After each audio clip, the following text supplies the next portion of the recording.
দুর্গা পুজো আমার কাছে স্বাধীনতার দিন। একটি নয় দুটি নয় কম করে 5 দিন।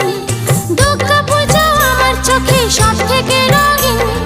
দুর্গা পুজো আমার চোখে সব থেকে রঙিন। ষষ্ঠী থেকে দশমী এই কম করে 5 দিন।